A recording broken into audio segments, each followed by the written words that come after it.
paz do Senhor, irmãos.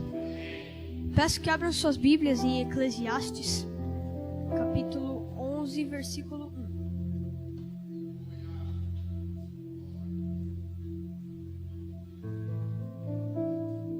1. Eclesiastes 11, 1.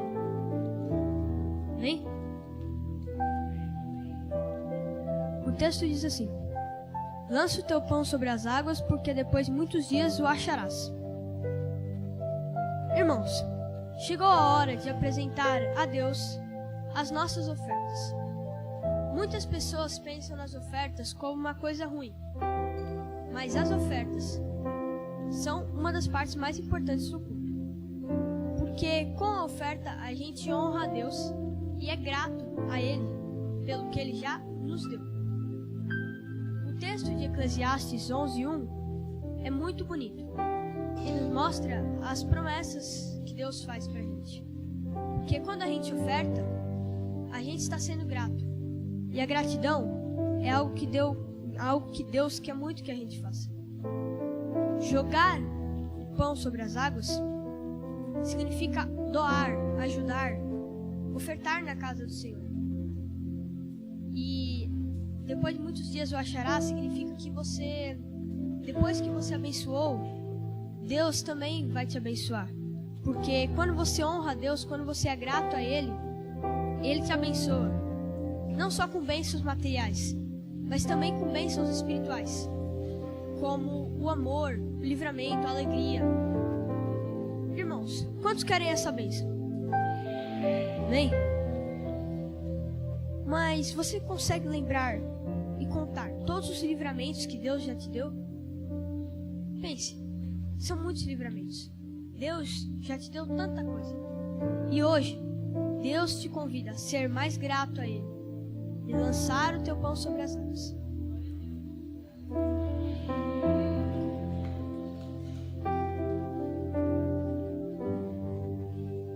Paz, irmãos, irmãs. Hoje eu acho que tiramos um dia para chorar hoje aqui. Fica aqui, João, vem cá. Fica do lado do pai. Irmãos, esse texto ele escreveu sozinho, então não fui eu que ajudei ele, não. Ele só falou para mim: pai, eu preciso te mostrar o texto para ver se tem alguma heresia. Sabe? Não, tá bem interpretado. Fica aqui do lado do pai. Nós vamos fazer uma oferta, irmãos. Você viu aquela nossa construção ali do som, né? Foi uma alma generosa, um coração generoso que doou aquilo ali para nós. E agora a gente precisa passar todo o cabeamento que está lá em cima no forro. E nós vamos passar por fora aqui. Então todo esse cabeamento vai passar por fora.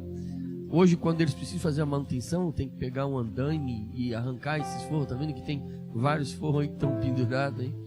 Mas agora vão passar por fora. E aí, quando você fazer manutenção, é só fazer ali, não tem problema nenhum. Mas o nosso caixa está com as reservas, né? Fundo de reserva, eles estão bem baixos. O primeiro orçamento que eles fizeram ali dos cabos, isso não inclui o cabo de vídeo. Deu R$777. Aí eu falei, é um número da perfeição, então é de Deus, né? E faz bastante tempo que a gente não faz uma oferta assim. Não é verdade, irmão? Faz bastante tempo que a gente não oferta assim, de tirar e fazer uma oferta especial. Eu falei para o Jesus, a gente não tem esse dinheiro agora para fazer, mas Deus tem. E Ele, quando Ele quer, Ele faz o milagre acontecer. Então eu quero pedir para você, irmãos, nós vamos ofertar agora. E de repente, pastor, não, mas eu quero dar 10, 20, 30, 40, 50, não importa. O que importa é que a gente precisa desse valor. A gente precisa, para começar, R$1.000, porque esse é o material, mas tem outras coisas que vão aparecendo ao longo do percurso. E depois, no mês que vem, quando eles tiverem pronta essa parte, a gente vai comprar o cabo, que é um cabo revestido para o projetor. Daí nós vamos precisar de mais uns R$1.500. Para a gente conseguir tudo de uma vez, assim, né, de tirar do caixa da igreja, não dá. Mas eu sei que Deus pode usar a sua vida nesta noite para fazer essa oferta. Deixa eu perguntar para você: é muito difícil para você ofertar R$50, irmão? É muito difícil? Para nós juntar aqui 10, 20 pessoas a R$50, é muito difícil, não? Então eu vou pedir para você ficar de pé. E eu vou pedir para essas pessoas, você pode vir, pastor, eu não vou ofertar 50, vou ofertar 100. Não tem problema, vem à frente, nós vamos orar. Ou quem sabe, você vai ficar no seu lugar mesmo. E depois no final do culto, se você é mais tímido assim, né? Você vai procurar o Itamar ou vai procurar o nosso tesoureiro, o Mírio, que hoje quem está de serviço é o Mírio, e vai dizer: isso aqui é para o som da igreja. Amém, irmãos? Então, mas é claro que eu preciso contabilizar para a gente fechar, senão os tesoureiros, depois eles não dormem. Quantas pessoas se propõem a ajudar com R$50? Levanta a mão. Deixa eu ver. 1, 2, 3, 4, 5, 6, 7, 8, 9, 10, 11, 12, 13, 14, 15, 16, 17, 18, eu vou ajudar também, 19, então fechou 20. Os demais que querem contribuir, que não vão se manifestar, 21. Os demais que não vão às vezes não querem se manifestar, porque tem vários irmãos que ofertam, mas a pessoa não gosta de manifestar. Amém, a gente respeita também. Exatamente. Irmão, se você vai ofertar no Pix, e vai estar o Pix ali, eu vou pedir para o pessoal da mídia colocar ali. Irmãos, eu vou ser bem sincero para vocês. Eu tenho uma alegria muito grande com todos os departamentos. A gente vê um crescimento, mas eu fico muito feliz com o nosso pessoal da mídia, irmão. Se você estiver aqui durante a semana e ver o trabalho desses meninos, né? Antes nós tínhamos o Gesiel e o Márcio, né? Que estavam sozinhos lá. E eles vêm fazendo um trabalho preparando os nossos adolescentes. A grande maioria são adolescentes. E eles são comprometidos, responsáveis. Eles chegam cedo, estão sempre bem arrumadinhos. Eu até falei para o pastor, eu brinquei com o pastor outro dia. O pastor falou assim: não, vocês têm que vir aqui ver o nosso culto da quinta. Daí eu falei: não, mas o senhor também tem que ir lá para ver o nosso pessoal da mídia, para ver como é que é. Que eu vi os meninos meio largados lá de camisetão lá. Falei: eles estão de terno e gravata lá na mídia, lá não é fraco, né? Então, irmãos, nós vamos abençoar esse departamento. Afinal de contas, como disse o irmão, né? A fé vem pelo ouvir, e ouvir a palavra de Deus. Se o som estiver ruim, já atrapalha metade da fé já. Você concorda ou não? Se a fé vem pelo ouvir, se o som não estiver bom, é uma tribulação, irmão. Olha, irmão, tem dia que, se Deus não tiver misericórdia, não precisa nem do capeta para atrapalhar o culto. Só o som não está bom, que já atrapalha um monte. Mas graças a Deus, que Deus tem nos dado uma equipe comprometida. Eles são adolescentes, né? Tirando o Márcio, que já é idoso, né? Eu brinco com o Márcio porque eu posso. Eles são adolescentes, né? O Márcio e o Gesiel, que já estão indo para a terceira idade. Mas eles são adolescentes comprometidos, irmão. Você consegue imaginar esses adolescentes nas empresas depois? Prestando esse serviço voluntário. Eles já estão comprometidos. Você imagina quando ele estiver com o seu próprio negócio na empresa? Então eu fico muito feliz de poder investir nesse departamento. E claro que eu quero investir em todos. É um desejo do meu coração, irmão, fazer para nós uma área de festa ali atrás. É um desejo. Eu planejei isso, projetei isso. Mas eu não posso iniciar um projeto dessa ousadia agora, diante da crise que nós estamos. E depois que começar, tem que terminar, não tem que fazer. Eu não quero pesar para a igreja, porque depois que começar, não podemos parar. Então eu prefiro voltar atrás da minha palavra. Exatamente. Então vai estar o Pix.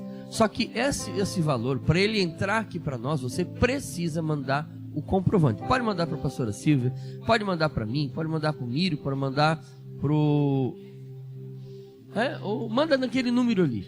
Mas se caso você tiver com preguiça de mandar naquele que não está salvo, manda para a pastora Silvia, manda para mim, manda para o Itamar, que nós vamos encaminhar ali, tá certo? Sem o comprovante nós não podemos buscar na sede. Esse valor vai para a sede por causa do CNPJ, e sem o comprovante não vai entrar para nós. Então eu preciso que você mande. Amém, irmãos? Que bom que você entendeu esse projeto. Você sabe que quando eu peço, é porque a gente realmente tem algo grande a fazer aí. Amém. O João vai orar agora. Oremos. Senhor, meu Deus e Pai, Senhor, que possamos, Senhor, hoje, nessa noite, tomar uma atitude, Senhor, de ofertar na obra do Senhor. Senhor, que possamos ser mais gratos, que possamos honrar o Teu nome, Senhor, ofertando, pois o Senhor é o nosso Deus. Abençoa cada um dos membros dessa igreja, Senhor. Abençoa os visitantes, Senhor. Abençoa o departamento de discipulado, Senhor. Abençoa eles, Senhor. Senhor, que possamos, Senhor, ser gratos. Que possamos engrandecer o Teu nome, Senhor. Para a honra e glória do Senhor. Pois só o Senhor é o Deus verdadeiro. Em nome de Jesus. Amém.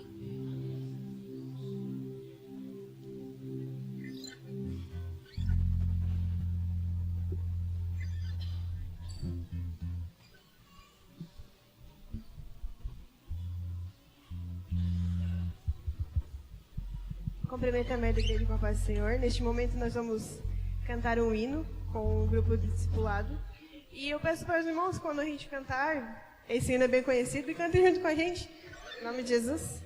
Aleluia.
Vamos ficar de pé, irmãos. Vamos fazer a leitura da palavra. Que privilégio é para nós ver a nossa equipe de novos convertidos. Pessoas que, nesse tempo, desceram as águas e agora já estão servindo ao Senhor. Não é um privilégio, irmão? Hã? Você vê a igreja do Senhor crescendo, se fortalecendo, bastante adolescentes, né? Vai ser uma bênção, isso é uma bênção do Senhor. Obrigado à equipe do discipulado, João e a Darcy.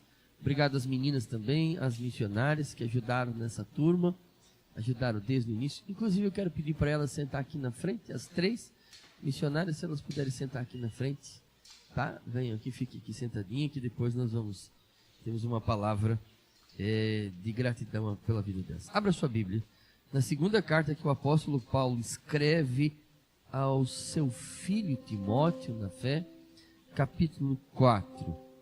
Segunda carta que o apóstolo escreve a Timóteo, capítulo 4.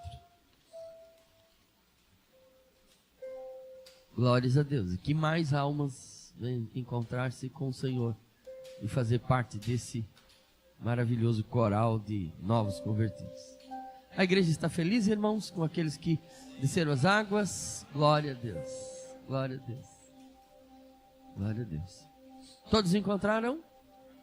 Vamos aquele texto na tela. Como diz o Romão, a mão que escreve na parede. Diante de Deus e de Cristo Jesus, eu estou lendo a NAA, Nova Almeida Atualizada. Diante de Deus e de Cristo Jesus, que há de julgar vivos e mortos, pela sua manifestação e pelo seu reino, peço a você, com insistência, que pregue a palavra, insista, quer seja oportuno, quer não. Corrija, repreenda, exorte com toda paciência e doutrina, pois virão o tempo em que não suportarão a sã doutrina. Pelo contrário, se rodearão de mestres segundo as suas próprias cobiças, como que sentindo coceiras nos ouvidos. Eles se recusarão a dar ouvidos à verdade, entregando-se a fábulas. Mas você, seja sóbrio em todas as coisas, suporta as aflições, faça o trabalho de um evangelista, cumpra plenamente o seu ministério. Quanto a mim, disse Paulo, já estou sendo oferecido por libação, e o tempo da minha partida chegou. Combati o bom combate, completei a carreira e guardei a fé. Desde agora me está guardada a coroa da justiça, que o Senhor, reto juiz, me dará naquele dia.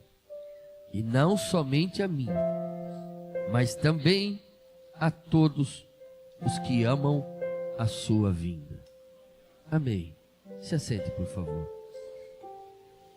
Isso, glória a Deus. Glória a Jesus. Maravilha. Eu vou pedir para a Duda agora sentar ali, que eu tenho algo para falar para ela também. Meus irmãos, esse mês fez 10 anos que nós, como nós usamos dizer, saímos para a obra. Deixamos de ser obreiros voluntários que éramos na congregação e passamos a ser o que é chamado de obreiro integral. Alguém que não pode mais trabalhar numa empresa, trabalhar fora para prover o próprio sustento, mas deve depender integralmente da obra. E eu me lembro que quando Deus disse que isso acontecer, e foi falando inúmeras vezes, eu me lembro que 15 dias antes eu estava pregando em Joinville, e Deus usou lá naquela cidade um profeta dizendo para mim assim, ó, eu vou usar o meu servo, e ele vai te chamar para conversar, e ele vai te fazer proposta, aceita, porque sou eu na tua vida. E exatamente como aquilo foi dito, aconteceu. O pastor me ligou e falou, meu filho, eu tenho interesse de te integrar na obra. E eu já estava muito bem orientado, não teve como não aceitar. Eu aceitei. E eu me lembro, irmãos, que nós fomos dirigir a primeira congregação. A gente tinha tantos sonhos. Meu Deus do céu. Eu fazia planos que em 3 anos aquele bairro todo se renderia a Jesus. Eu fazia planos que em pouco tempo aquela igreja estaria tão entupetada que nós teríamos que fazer 4, 5 cultos. Eu fui muito empolgado. Eu saía na rua, de casa em casa, evangelizando todo dia. E pensando, olha, menos de 3 anos nós vamos fazer 3, 4 cultos que vai ser uma glória de Deus. Mas não foi nada disso. É verdade que o trabalho cresceu, mas eu descobri que semente não é uma coisa que você joga por atacado. Deus vai nos ensinando a plantar sementinha por sementinha. Eu esperava que uma multidão invadisse aquela igreja, mas eu descobri que eu tive que ganhar alma por alma, pessoa por pessoa, ponto de ônibus, cada uma dessas pessoas preciosas. 3 anos depois, sim, é verdade, a igreja estava cheinha, mas ainda cabia alguém. Mas todos aqueles planos mirabolantes que eu tinha, eles caíram por terra. E eu chorava muito. Eu dizia, eu não acredito que o Senhor me tirou do meu emprego para mim vir aqui para num ano ganhar 5, 6 almas. Não posso acreditar. O Senhor podia ter falado e eu pagava um missionário, a gente tinha condições de pagar. Mas o Senhor não estava só trabalhando na congregação, o Senhor estava trabalhando em nós. O objetivo de Deus não era só usar a nossa vida para moldar a vida daqueles irmãos, era usar aqueles irmãos para moldar a nossa vida, para quebrar o nosso orgulho, para nos ensinar que para Deus o que importa não é multidão, cada alma tem um valor incrível para o Senhor. Eu me lembro que teve algumas almas que a gente trabalhou muito, muito, visitava, abraçava, ia buscar em casa. Teve um rapaz que eu evangelizei a família dele inteirinha, e ele, pastor, eu vou me batizar, Eu passava às vezes até meia-noite discipulando a casa dele inteira. Irmãos, era muita gente. Quando chegou na semana do batismo, eles já estavam todos programados para acompanhar ele no batismo. Uma noite anterior, na sexta-feira, ele sai de moto, foge de casa e vai usar droga. E naquela noite ele cai de moto e se esborracha todo. E enquanto nós estávamos lá no batismo, ele estava no hospital mal. E aquilo para mim foi como que a minha casa tivesse desmoronado, que eu falei, Deus, todo esse tempo que eu estou discipulando essa família para chegar agora na hora, e esse rapaz fazer uma coisa dessa. Eu estou dizendo isso, meninas, porque ao longo da caminhada de vocês vai ser bem assim. A gente tem um projeto de sair pelo mundo e inundar os templos do dia para a noite. Deus valoriza cada alma. Se passar um ano inteiro e a gente ganhar uma única alma, o céu já está em festa. Cada pessoa que vem ao templo é igualmente importante. Nós, assembleanos, temos essa mania de dizer o seguinte: hoje o culto foi uma bênção. Até a gente falou, vou usar a palavra do meu terceiro dirigente, porque é bem o nosso jeito. A igreja está linda, porque está cheia. Mas a igreja está linda se tiver uma única pessoa. É nós que não conseguimos ver, porque a gente vê a grandeza da quantidade. Deus vê o valor de cada alma. Nós vamos viver um tempo bem diferente quando a gente fazer culto com uma pessoa só e pregar com a mesma alegria como se tivesse uma multidão, cantar com a mesma alegria como se tivesse até na galeria. E talvez vai ser isso que vai mudar a chave, e centenas de pessoas virão. Então eu falo para vocês, meninas, valorize cada pessoa. Uma alma, uma criança que vocês ganharem vale mais que o mundo inteiro, e você não sabe o que será dali. Eu ganhei um jovem para Jesus. Esse jovem veio para a igreja e ele trouxe toda a sua família. E era um jovem que a gente jamais esperava que ele faria isso. Ele trouxe toda a família. Esse jovem começou a sair no bairro e ele conhecia quase todo mundo. E ele depois começou a sair no bairro e cada culto ele trazia 2, 3 pessoas. E depois eu batizei ele, batizei a casa dele e ainda fiz o casamento dele e coloquei como líder de jovens. E quando nós saímos, ele era o líder da juventude e hoje é o empresário. Então você não sabe qual é a semente que vai prosperar, mas semeie, plante. A Fran, a Lê, que quando fez o convite para a Fran, ela jamais imaginava que a Fran ia aceitar, mas Deus já estava usando ela, porque já tinha colocado no coração da Fran, lembrando a Fran sobre o que ela tinha falado no hospital. E hoje a Fran está aqui, não só desceu as águas, como está trabalhando assiduamente no departamento, ajudando e dando frutos para a glória de Deus.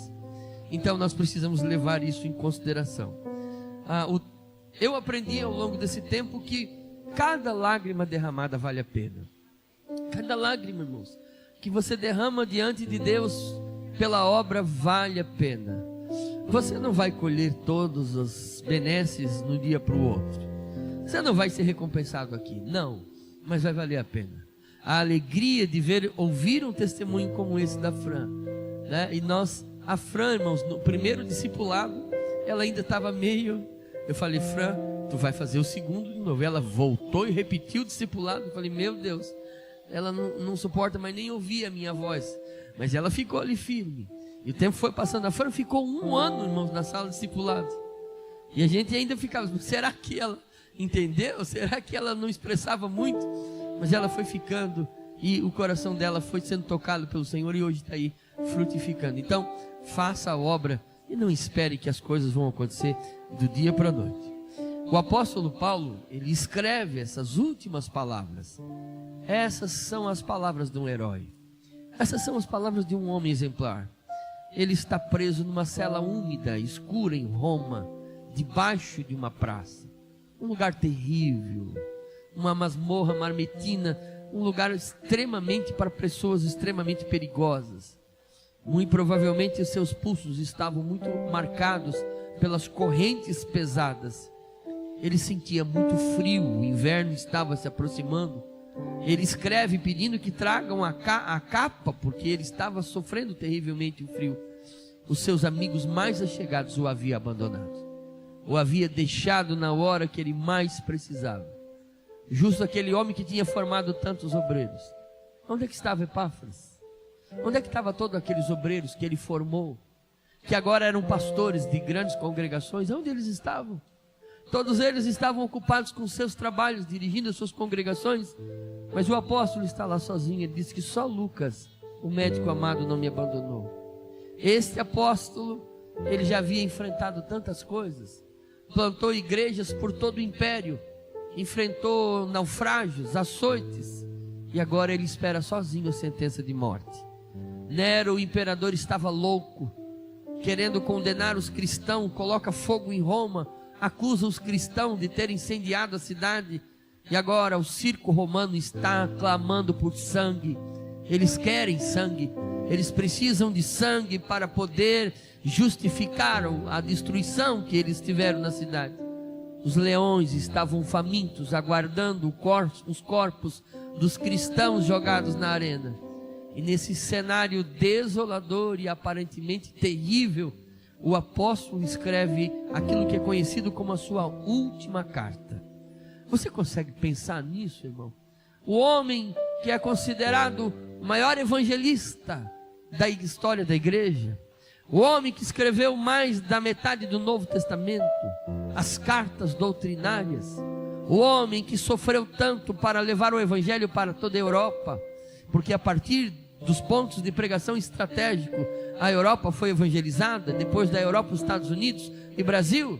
Este homem está terminando a vida agora numa masmorra, está terminando a vida agora numa prisão, e a única consolação que ele tem é que dentro de pouco tempo ele será executado. Mas você não vê nele nenhuma raiz de amargura, você não vê nesse homem uma tristeza no sentido de que condenar alguém por isso. Não, ele sabe aonde ele está firmado, ele sabe aonde está a sua força e de onde vem a sua esperança.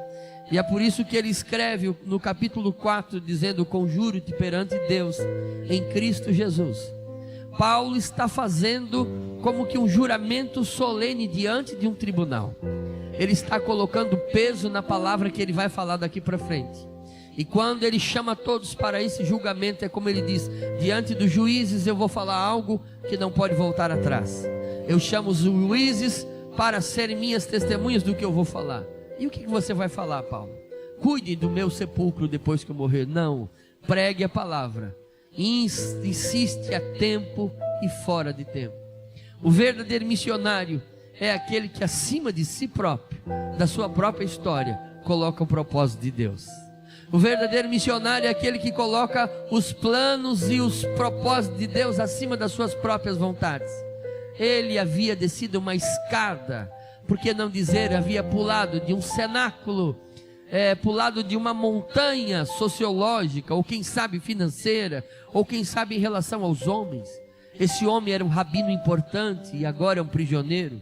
Esse homem era um jovem vigoroso que perseguia os cristãos e matava, agora está condenado à morte. Esse homem era uma intelectualidade gigante e agora é um velho que está na prisão, pedindo que tragam as suas cartas, os seus pergaminhos e a sua capa, porque ele está sofrendo de terrível frio. Mas ele sabe muito bem que por mais que ele tenha envelhecido, que por mais que a sua saúde tenha se desviado, tenha se afastado, que por mais que os seus cabelos, quem sabe, já eram brancos, que por mais que a sua saúde tenha definhado, o propósito de Deus para a igreja permanece o mesmo. O tempo passou, irmão, e você que era um jovem, você que era uma jovem, o tempo passou e se encarregou de levar a sua juventude embora. Seus cabelos embranqueceram, alguns perderam os cabelos, mas a verdade é que o propósito de Deus não muda. Ele permanece, a igreja vai permanecer lutando, vencendo, porque ela não está pautada na minha história, nem na sua história, ela está firmada em Jesus Cristo, a pedra, a rocha. E Paulo desprega a palavra, segundo que ele fala, repreende. Paulo não manda massagear o ego de ninguém, Paulo não manda fazer um discurso que venha agradar aos ouvidos. Paulo ordena que a verdade seja manifesta. E não precisa fazer mais nada para arranjar um inimigo. Basta falar a verdade. Basta falar a verdade e vocês já terão muitos inimigos.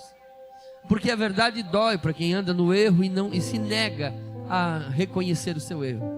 Mas Jesus ordena para ele. O Espírito de Deus está falando através de Paulo que Timóteo não deveria pregar o Evangelho por conveniência. Não deveria estar na obra por conveniência. Não deveria ir para um lugar que paga mais, ou ir para um lugar que paga menos, ou não deveria estar na obra porque tem uma casa boa, ou porque tem uma casa ruim, mas deveria estar na obra porque a vocação e o chamado de Deus é uma marca registrada do seu ministério. Paulo diz também para Timóteo que ele deveria pregar a palavra e nunca se afastar desta pregação. Irmãos, uma igreja ela pode dar sacolão para todo mundo, mas ela nunca vai estar debaixo do propósito se ela não pregar a palavra. Uma igreja pode ter uma peça musical maravilhosa, como nós tivemos aqui com o nosso maestro, com todos os músicos. Que coisa maravilhosa! Mas se isso tudo tirar o tempo da palavra, a igreja perdeu o propósito. Uma igreja pode ter testemunho, uma igreja pode ter eventos, uma igreja pode ter jantares, uma igreja pode ter cursos, uma igreja pode ter ações sociais, uma igreja pode ter esporte, pode ter tantas coisas, mas jamais uma igreja pode perder o compromisso com a pregação da palavra. Assim como o culto é o centro da religião evangélica, a pregação é o centro do culto, e Cristo é o centro da pregação. Se nós não pregarmos, nós estamos omitindo as almas, o maná que vem de Deus. Se nós não pregarmos, nós estamos deixando com que os sedentos morram no deserto, estando com um cântaro lotado de água para compartilhar. Se nós não pregarmos, nós estamos negando pão àqueles que estão desfinhando, buscando uma palavra de Deus e do céu. Se nós não pregarmos, nós estamos permitindo que aqueles que estão enganados pelo diabo sejam levados como ovelhas ao matadouro, porque negamos-lhes a restrição do Senhor, a correção do Senhor. Mas quando nós pregamos, a igreja vive. Quando nós pregamos, o Espírito opera. Quando nós pregamos, Deus fala. Quando nós pregamos, Deus se manifesta. Se pregação bonita, se pregação agradável fosse o que enche uma igreja, esta igreja era para estar lotada, quem sabe, talvez, por uma outra pessoa. Desde o primeiro dia que eu cheguei aqui, a minha pregação tem sido a mesma. Tenho pregado, tenho sido duro nas pregações, mas você tem vindo, sabe por que tem vindo? É porque você não vem por uma palavra agradável, você vem por uma palavra do céu, uma palavra que enche a sua alma de gozo e de alegria. Não é uma palestra motivacional, não é uma palestra que vai transformar a sua vida. Se você quer uma palestra, procura aí no Google depois quando chegar em casa, e você vai ver que tem vários profissionais e coaches. Você não veio aqui para ter uma palestra motivacional, você veio aqui com um cântaro dizendo: enche o meu cântaro da tua água celestial, alimenta minha alma com a tua palavra, para que eu possa caminhar mais uma milha debaixo da tua presença. Prega a palavra, repreenda se preciso for, mas prega a palavra, não faça voltas, prega a palavra, porque Deus tem compromisso com a sua palavra.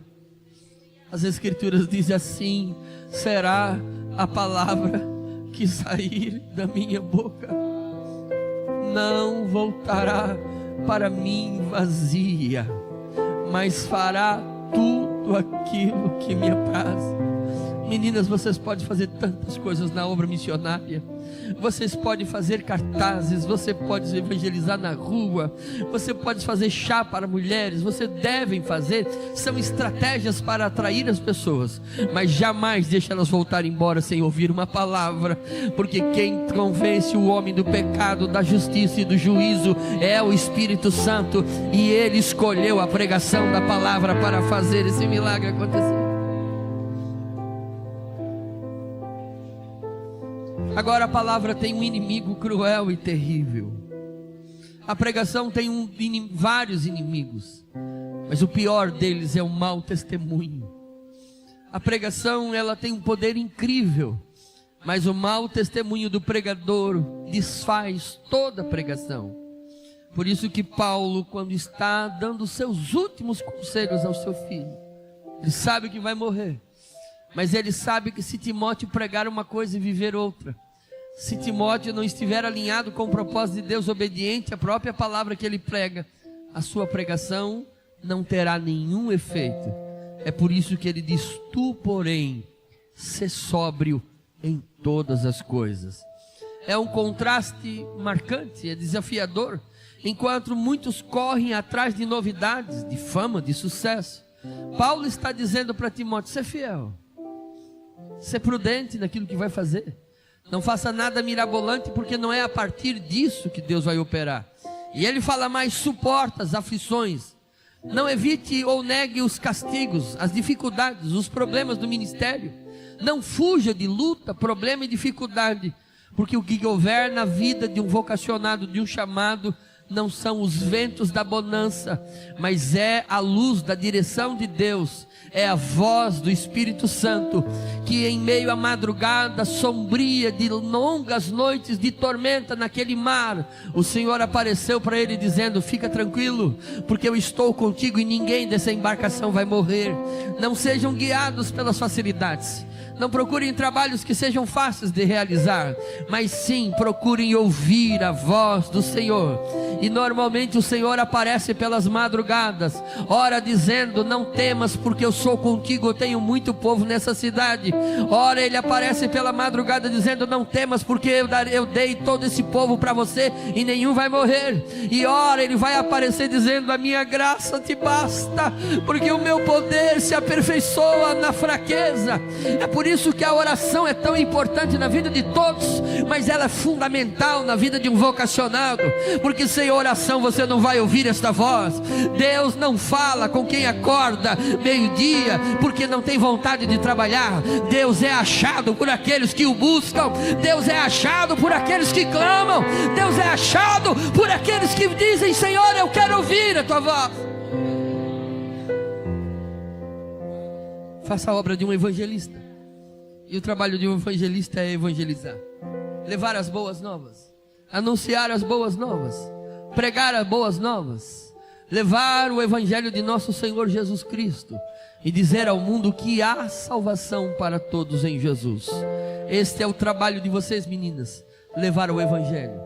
Não é levar filosofia humana, não é levar conhecimento teológico que não agrega valor, que não traz nenhuma alteração no ser humano. Conhecimento teológico é para aquele que já está maduro na fé, ou é para aquele que já aceitou Jesus, para aquele que já conheceu o Senhor.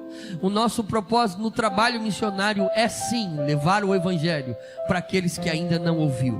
E há um ditado que diz, eu não consigo lembrar agora e também não anotei, que todo coração sem Jesus é um campo missionário, e todo coração com Jesus é um grande missionário. Então pregue a palavra, faça o trabalho de um evangelista. Não negue a ninguém pregar o evangelho, porque você não sabe quem vai dar frutos. Paulo termina dizendo: quanto a mim, já estou sendo derramado como libação. Ele faz menção ao sacrifício do Antigo Testamento. Se derrama o óleo sobre o sacrifício que estava ali. E a hora da minha chegada, da minha partida já está chegando. Mas ele não estava desmotivado, não estava desesperado. Talvez não tenha, muito provavelmente os historiadores concordam que não teve ninguém lá. Não tinha ninguém para dar o último abraço no Paulo, dizer: meu amigo, o Senhor está contigo. Provavelmente foi acompanhado por um carrasco terrível, romano, que foi zombando dele no caminho, dizendo: tu és o homem que pregou em toda a Europa? Tu és aquele que anunciava o Cristo triunfante, que haveria de romper todas as prisões e muralhas e dominar o mundo? E agora tu és este que está indo agora para ser executado? Não sabemos como foi esses últimos passos. A verdade é que o homem foi, segundo a história, não regressou atrás e foi até o cenário de morte e execução. Não voltou atrás de nenhuma das suas palavras, mas ali concretizou a grande obra do Senhor. Ele não pôde ver, mas se hoje ele estivesse vivo, se Deus abrisse os olhos espirituais de Paulo onde é que ele está, e ele pudesse contemplar, ele veria milhões e milhares e milhares e milhares e milhares de homens e mulheres com a Bíblia na mão, lendo as suas epístolas e glorificando Jesus.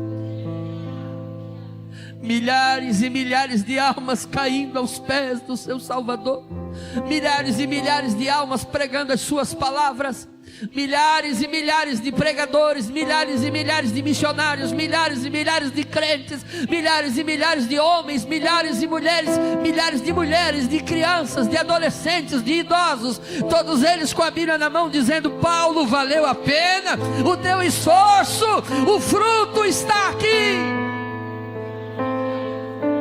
Vale a pena o seu esforço? Fiquemos de pé todos.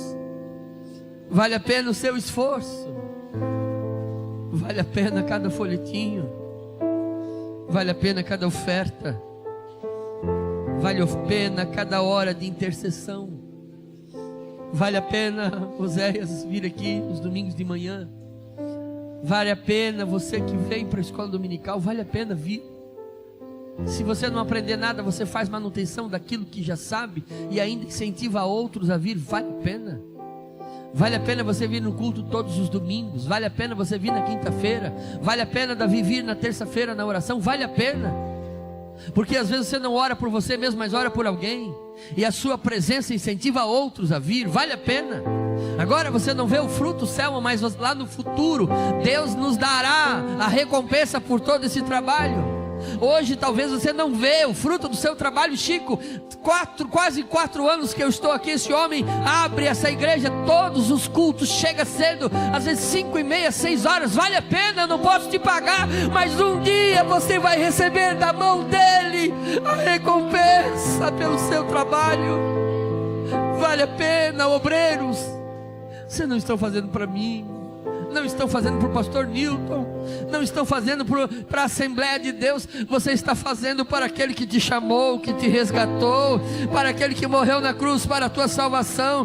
Você está fazendo para ele. Vale a pena, vale a pena, vale a pena continuar fazendo, continuar fazendo, continuar fazendo.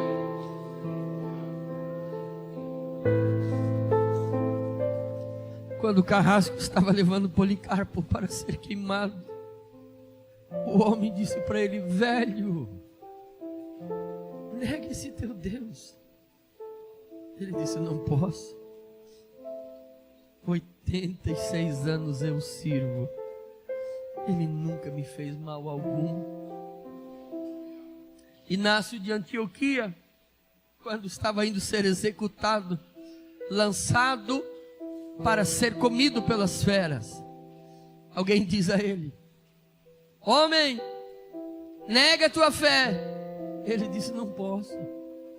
Eu sou o trigo de Deus e serei moído pelos dentes das feras para tornar um pão puro de Cristo, pensando que outros poderiam se alimentar do seu sacrifício, se alimentar do seu exemplo. João Crisóstomo, quando estava morrendo, exilado por pregar o Evangelho, suas últimas palavras foi: glória a Deus por todas as coisas. Quando o Reich alemão foi executar Dietrich Bonhoeffer, as suas últimas palavras foi esta: este é o fim para mim e o começo da vida verdadeira. E eu termino com as palavras de Jim Elliot, morto pelos Alcas que ele pregou e amava tanto. Ele disse: não é tolo quem dá o que não pode guardar para ganhar o que não pode perder. Não é tolo quem dá o que não pode guardar para ganhar o que não pode perder. Eu termino com o exemplo de Jesus. Jesus desceu como o pão vivo que desceu do céu. Veio e encarnou numa criança. Não é reencarnou, mas encarnou numa criança. Andou pela terra como uma criança comum. Comeu o trigo da Galileia. Sujou-se nas lamas que havia por aquele lugar, na poeira daquele lugar, um lugar mais seco. E com quase 30 anos, ele agora inicia o seu ministério. Cura centenas e centenas de pessoas. O evangelista João disse que se fosse contabilizar tudo, não caberia nos livros. Claro que é uma hipérbole, uma figura de linguagem. Mas, quando ele está concluindo o ministério, ele vai para a cruz. Morre na cruz. Desce para a sepultura. Desce para o inferno. E dali Deus o ressuscita dos mortos. Ele se apresenta diante do Pai, volta para os discípulos, prega para os discípulos, mostra que a ressurreição aconteceu. E quando ele está subindo, ele faz uma promessa aos discípulos, dizendo, os anjos fazem uma promessa, dizendo, por que vocês estão olhando para o céu? Esse mesmo Jesus que vocês viram subir nas nuvens, esse mesmo Jesus voltará também. E quando ele voltar, irmãos, ele não vai voltar de mãos abanando, não. Ele virá e nos levará para as bodas do Cordeiro. E segundo as Escrituras Sagradas, dará a cada um segundo as suas obras. Dará a cada um segundo as suas obras. Você consegue imaginar aquela festa maravilhosa? Cada um abrindo seus presentes, não sabemos o que vai ser. Nem os teólogos não sabem. Cada um abrindo seus presentes. Quem sabe que é um estado de glória maior, não sabemos. Mas seja lá o que for, aquele que trabalhou mais aqui não vai receber igual lá. Aquele que se sacrificou mais aqui não vai receber igual lá. Seremos todos salvos, aqueles que estamos nele. Mas quanto a galardão, cada um receberá conforme as suas obras. Eu termino, meninas, dizendo para você que não espere recompensa dos homens, porque vocês serão muito frustradas se fizerem isso. Trabalhem porque amem o Senhor e esperem que toda a recompensa venha de Deus. Vocês prestaram um excelente trabalho nessa congregação, e eu posso, como pastor dessa igreja, dizer que todas as três são muito crentes. Todas as manhãs elas estavam no devocional, orando. Nunca se ouviu da boca delas uma palavra torpe, nunca se ouviu um mau testemunho. Em todo esse tempo elas nunca desobedeceram em nada. Em 3 meses eu posso afirmar que os pais fizeram um excelente trabalho. Não sei se elas tinham medo de mim, eu não sei, mas eu sei que elas obedeceram em tudo e foram um exemplo. Prestaram um excelente trabalho para esse grupo de discipulado e para toda a igreja. E com certeza, só quem pode pagar vocês é o Senhor Jesus. Ele é que vai dar recompensa por todo o trabalho. Depois, agora nós vamos orar. E depois dessa oração elas vão vir aqui, vão ter a sua palavra de despedida. E depois, no final do culto, quando nós terminarmos de orar, os irmãos podem abraçar elas, se despedir delas. E aqueles que prepararam um mimo, um presente, pode presentear na vida dela, que não é pecado, faz bem. E no dia do galardão vocês também vão ganhar. Se vocês não der nada, elas vão ganhar sozinhas na eternidade. Se vocês der, elas ganhem, vocês também e nós também. Amém, irmãos? Glória a Deus. Vamos orar. Mas eu quero fazer uma oração especial, irmão. Eu quero orar por alguém que já foi mais assíduo no trabalho de Deus. Eu não sei o que você fazia. Você fazia mais coisa para o Senhor. Você foi desanimando, foi parando. Eu quero orar por você nesta noite, para você regressar e retornar ao seu trabalho. Voltar a fazer com vontade, com assiduidade, com força, aquilo que você fazia. Feche os seus olhos. Será que tem alguém que quer vir aqui à frente? Eu vou pedir para o pastor Oséias fazer essa oração, que a minha saúde está bem debilitada, irmãos. E eu estou só pela fé de pé aqui. Mas o inverno não vai me derrotar. Em nome de Jesus eu vou passar esse inverno e vou ficar firme. Mas nós vamos orar por você. Tem alguém? Pastor, hoje eu quero realmente fazer melhor, servir ao Senhor. Você pode vir à frente se quiser, ou se não quiser, você pode levantar as suas mãos aí no lugar onde você está. O pastor Oséias vai estar orando por todos nós. Será que tem alguém que quer entregar a vida para Cristo, que não é do Senhor ainda, não entregou a vida para Jesus? Levante a sua mão. Tem alguém? Alguém que quer entregar a vida para o Senhor? Pastor, hoje eu quero entregar minha vida para Jesus. Eu quero seguir esse Jesus e quero viver com Ele, vencer com Ele. Tem alguém que quer entregar a vida para Jesus, quer se reconciliar? Levante a mão. Tem alguém que quer se reconciliar com o Senhor? Nós vamos orar por você. Isso, vem aqui, glória a Deus. Pode vir aqui na frente. Ô irmão, uma salva de palmas para Jesus.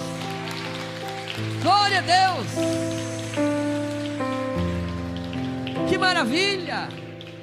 Será que tem mais uma alma para Cristo que quer se reconciliar com o Senhor? Quer entregar a vida para Jesus? Nós queremos orar pela sua vida. Tem mais alguém que já vai se matricular no discipulado e já vai começar essa nova